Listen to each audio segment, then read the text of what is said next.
I think we've got to realize that we're selling cattle to a different age group, a different class of farmers than we did in the past. And these people are going to buy bulls that make money for them. Well, in the 10 years that we've been keeping records, the biggest single advantage we've found is the efficiency of our selection and the improved efficiency of our cow herd. Remember this guy that bought a bull the other day, Lee? He said, when I buy seed corn, I want to know what the genetic input of this seed corn is. When I buy a new tractor, I want to know what the horsepower is. And he said, when I buy a bull and spend a lot of money for him, I'm going to know what his performance is and what I can reasonably expect out of his calves. And I don't think he's asking too much. I don't either. The majority of our customers are commercial men, and the most important thing to them is the yearling weight. This would be the first thing they'd ask me when they come into the bull lot. I haven't bought a bull for the last 10 years that hadn't had records. I found that production records haven't cost me money, they've made me money. I feel that I couldn't tell you in exact dollars and cents how much money they made me, but it sure makes it a lot easier to sell these bulls.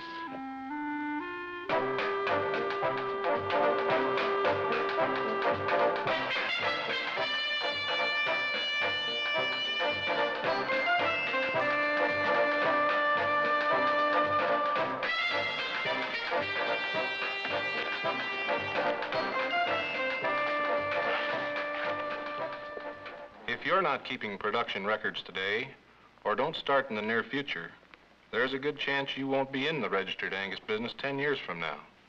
That's the opinion of one young cattle breeder we interviewed for this special report on the Angus Herd Improvement Records program. And there's growing evidence that he's right. Today's cattleman is more interested in faster gaining, more efficient cattle that produce trim, meaty, high-quality carcasses at a young age. And a breeder is going to need more concrete facts to help him produce the right kind of bulls and heifers. Relying entirely on the methods of the past is rapidly becoming a way of management that few can afford. Your biggest advantage in the future will be production records. Let's see why these progressive commercial and registered Angus breeders are using production records, what Angus Herd Improvement Records mean to them, and how they've used production records to breed a more efficient and a more profitable Angus herd. We began by asking why they started keeping AHIR records. We started using production records to improve our efficiency in our selection. We felt like it took a lot of the guesswork out of it. I keep written records of production in my herd in order to supplement the knowledge I already have. This helps me to make better decisions, I feel. Jim, what do the words production records mean to you as a commercial Angus breeder? Production records to me mean keeping a permanent record of all the factors involved in production. Weaning weights, yearling weights, the production of a cow as she produces her calves, the weight of her calves, her mothering ability, her breeding ability. My definition of production records includes weaning weights, 140-day gain on bulls, yearling weights, and past production record of our cows. Anything that is of economic importance in breeding and selection of cattle. I think we have to add carcass information to our production records, which we've done. Bill, have you noticed that through the use of records you've been able to increase your weaning weights? Yes, I know that we've increased the weaning weights, and we notice it particularly in the top end of the weights of the calves. We get a lot more calves that are falling in the category of around 550 pounds to 600 pounds at weaning time. The use of records has helped us increase weaning weights by 50 pounds in the last 5 years. Don't you think, though, Lee, a lot of this increase in weight is because we had the records and we found out these old counterfeit cows that were producing the 300-pound cows, or 300-pound calves, and we've been able to get these old rips out of the herd? Yes, I think this has had a lot to do with it. From 1960 until 1968, the weaning weights have gone up a little over 75 pounds per calf, and the yearling weights have gone up some over 100 pounds. Now, when you measure your bulls that way by feeding them, could you explain, Lee, just how you go about it? What age do you start when you... We weigh as close to 205 days as we can, and they go on to a test of a hot ration that is 80% cracked corn, sun-cured alfalfa pellets, and protein with 100 pounds of molasses per ton. And they go on this ration the day they are weaned and are fed for 140 days on this ration. I feel real strongly about feeding a bull a real hot ration for several reasons. First of all, by feeding him a hot ration, we get maximum spread between the low and the fast gainers because the animal that has the genetic ability to gain fast can express this. Second, we find out cattle that are structurally unsound. We will not trim a bull's foot until he comes off test. We've been weighing these bulls every 30 days from the time they're weaned. We do this for two reasons. First of all, because we enjoy seeing how the bulls are doing. We're interested in which ones are gaining the best. The second reason is the buyers that come in. We're selling a lot of our bulls, or in fact most of our bulls, before they are a year old. We put them on basically an oat and a starter ration for a couple of 3 days and watch real close for weaning shock and any problems that you have in weaning calves. And then we put them on a gain test ration. We don't use a real hot ration. It's basically oats and a hay filler. The good gaining bulls will gain on a good ration or on a soy ration, and the low gaining bulls won't gain. It doesn't matter really what you feed. It costs us about $100 to gain test them, but we feel like it is money well spent in the development and the information that we get. At weaning time, we bring the bulls in and we put them on, of course, a starter feed with oats and some kind of a feedlot starter to get them adapted that has the Dynafac and it has terramycin, those things in to break through the weaning period. Then after that, they're just kind of rough through the first winter. We just give them a minimum amount of grain to keep them growing at about between 1.5 pounds and 2 pounds of gain along, without the idea of getting any flesh on them, but to grow them out as well as possible. Then the next summer they're increased a little bit on grain up to where they're getting, these bulls right now are getting a half a gallon of grain at a feeding twice a day, so that's a gallon of grain a day plus hay. Then about a month before the sale, we slack off again on the grain, and they're back on the roughage ration so that when they go to the man's ranch, he's used to feeding roughage to his cattle. They're adapted. They go right to work. I think when the beautiful thing about AHIR records and yearling weights is that by subjecting these bulls to a test on a hot ration, you find and identify the cattle that are structurally incorrect. Remember this one bull we had, Lee, that got the cattle with posty hind legs? Yes, I do. And his calves, they would do good up until about 800 pounds, and they would go off in their hind legs, and they'd just quit gaining. By the same token, this had a real impact on heifer selection because this structural weakness didn't show up in the heifers because they were fed a cool ration. Dave, in gain testing these bulls, have you found it generally to be true that the fastest gaining bulls were also the tallest and the more rangy bulls? Not at all. We had a real dramatic example this year. These two bulls were part of a group of 37. They were test mates, fed together, same ration. The bull right here represented the extreme as far as short legs was concerned, and the bull on the far represented the extremes as far as length of body and tallness was concerned. These bulls had nearly the same weaning weight. Their rate of gain on their 142-day test was exactly the same, 3.71. The short bull weighed 1,105 pounds at a year of age. The bull on the far side weighed 1,100 pounds at a year of age, 5 pounds difference.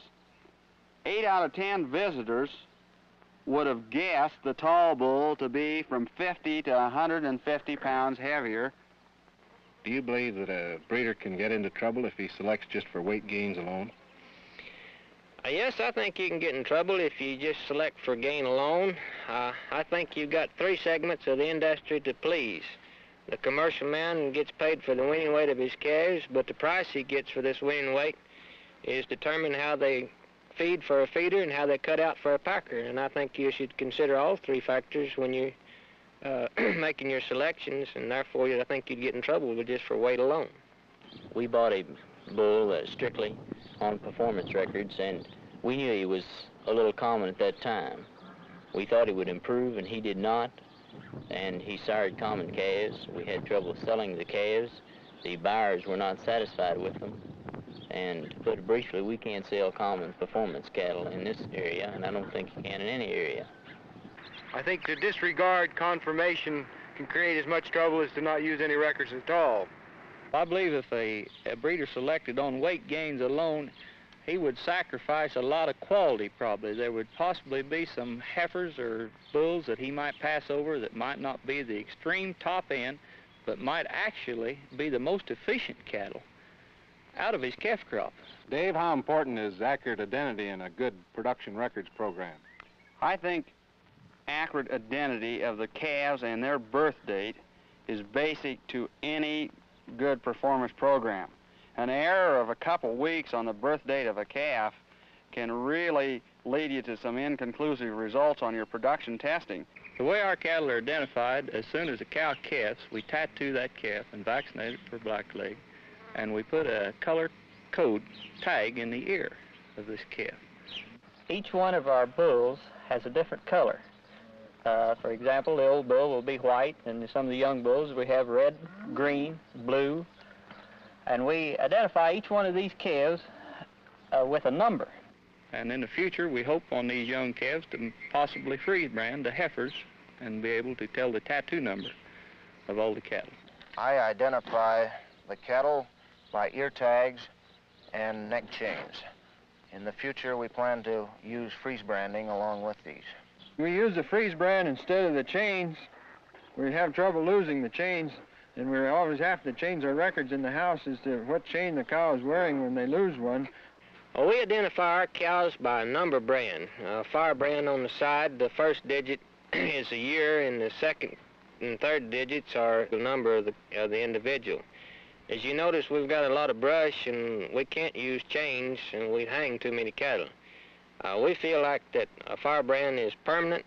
It's most economical in this area, and it's very important in that all of our records are keyed on this number.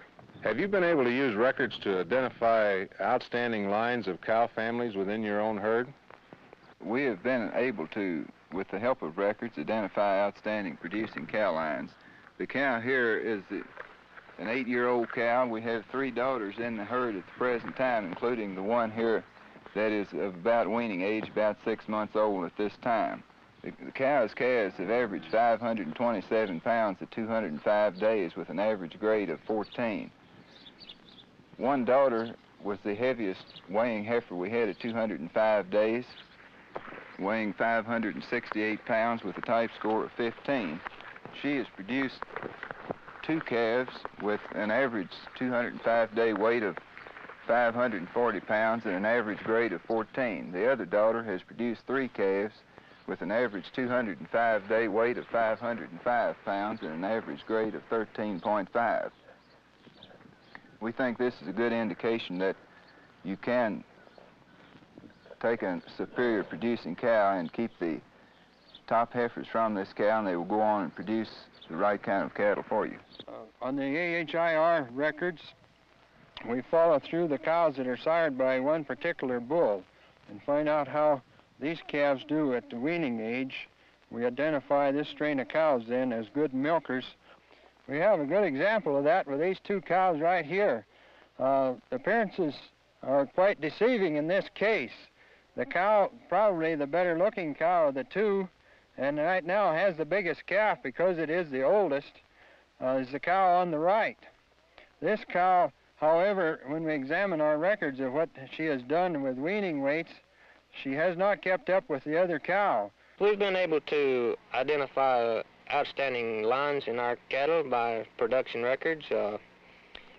Every time we go through the entire record book, you'll see half-sisters or daughters of a certain bull or daughters from a certain cow that'll consistently be top producers in 1 or 2 or 3 different traits. What have records told you about the most efficient size cow for today's Angus breeder? Well, our records indicate that in this area of low rainfall, that a 950 to 1,050 pound cow is our most efficient cow. The majority of the cows that produce at least 50% of their body weight at weaning time is a criteria that we use. We feel that after analyzing these records of about 8 years, that the best cow size would run something like 1,100 to 1,300 pounds. Of course, this will vary according to the condition the cow is in at that time, but we found that small cows, 1,000 pounds or less, can wean a good calf because of milking ability. However, when you take these calves on and feed them to a year of age, it takes a cow with just a little bit more size than that to make a bull weigh 1,000 or a little better at a year of age. We also find less consistency of good rate of gain with cows that weigh under 1,000 pounds. Well, I think there's a point here of moderation in cow size. Our cows weigh around 1,000 pounds in the fall of the year. This kind of a cow many times will produce 500, 550 pounds a calf. I would say that probably our best cow last year produced a calf that weaned off a 205-day adjusted weight of about 67% of her total body weight. Charles, when do you cull your cows, and can you tell us how you use production record measurements to select which cows you're going to cull? At the end of every year, after all the records have been processed and sent to us, we rank the cows, with the top cow, of course, in first place and the bottom cow last. And it's very evident which cows are needed to be culled. I think records definitely help you to reduce the number of dry cows and therefore increase your weaning weight. Our records have shown that usually a cow that calves late will always calve late. She's going to cost you just about as much to feed her a year, and she'll probably produce half to 2/3 as much calf weight as another cow that calved earlier. We cull our cows on the basis of the performance of their progeny on the feedlot test primarily. Well, then the produce of dam records should be quite a little use to you that you get in AHIR. Oh, the produce of dam records in AHIR we use almost exclusively in the culling process. Something else that produce of dam records are real valuable is when you go to analyze a bull's progeny. When we get a new bull, we breed him to cows, you can tell if he's increasing the average of that cow's past calves, or whether he's staying even, or whether he's decreasing. And also, we found that you can't compare cows on a herd basis. You've got to compare them within sire groups. Well, the produce of dam records, in my opinion, is one of the best records that we have. It has so many features about it that are of economic importance. One thing that is real important to me is the regularity of calving. And you can look back and see that the cow has been calving about every 12 months consistently. In other words, if she doesn't raise a calf, I don't have much future here on this outfit. And then secondly, you've got an indication of her milking ability by the weaning weight of this calf. And as compared with all the other cows that calve during that calf crop, and you can rate her or rank her in that. And it's the most wonderful tool in selection of cattle to sell and which ones to replace with heifers from a top end. Can you tell us how you select your replacement heifers, and must they meet certain standards to get a chance to produce in your herd? Our replacement heifers are selected from the top third of the cow herd. We like for these heifers to weigh at least 500 pounds at 205 days and have a grade of 14 or better. At weaning time, we select about 15% more than we plan to go back in the cow herd, and then the bottom is culled out again at breeding time.